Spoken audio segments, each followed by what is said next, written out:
My name is Alaina Zeigler, and I had the chance to go on an African vacation, and I had a great time. So, I first landed in Botswana, Africa. And when I got off the plane, I felt the heat and immediately knew that I needed to change, so I went to my hotel. After I dropped off my luggage, I went to Chobe National Park. The park is home to elephants, Cape buffalo, giraffes, and many other African animals. During the winter months, the animals travel down to the waterhole to drink out of it since it's always filled.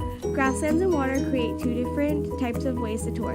Even on the huge riverbanks, you can feel the remoteness of Africa. What I did in the park was go on a game drive on the grasslands. There I saw herds of giraffes, many buffalo, and traveling elephants. During my drive on the grasslands, I was able to take everything in. All around me, I was surrounded by beautiful things. I had an amazing time in Botswana, but now it was off to Zambia. In Zambia, I went to Victoria Falls. The falls lies on the Zambia and Zimbabwe borderline. You can see and hear the sprays of falling water from miles away, which I thought was a little biased, but assumed to be wrong.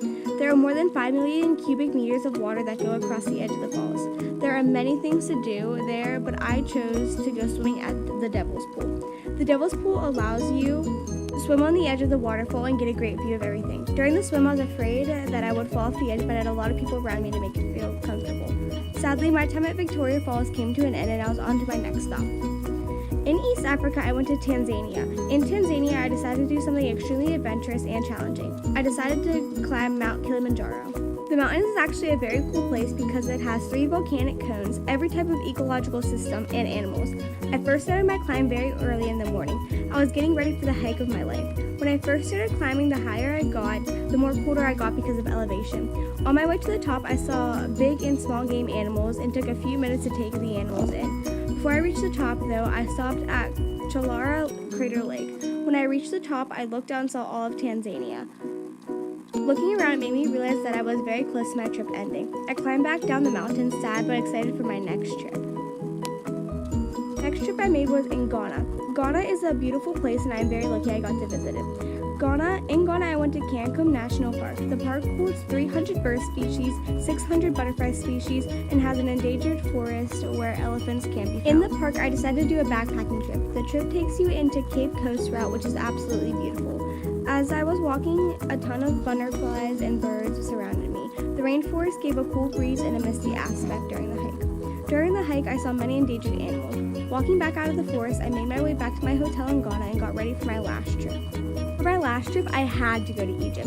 In Egypt, I had to go see the pyramids. So for my last trip, I went to the Giza necropolis.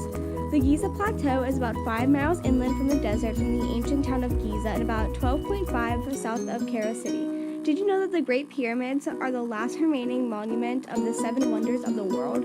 At the pyramids, I decided to take a quick trip to the Royal Cemetery where I saw many ancient stone heads, graves, and some artifacts. I also went camel riding around the pyramids where I could get a good view of everything. The pyramids are way larger than they are in the pictures, and just thinking about people that had to carry up the huge blocks every day is mind-blowing. As it was getting closer to the time that the pyramids closed, I decided to climb up a few blocks of the pyramid. There I sat for a few minutes before I had to make the very melancholy trip back to the airport.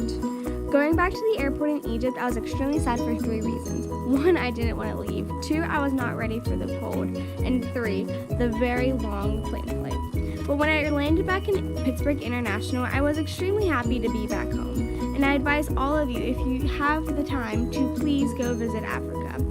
It's an experience that I'll never forget, and the places were amazing. Thanks for watching. I hope you enjoyed looking at my trip to Africa.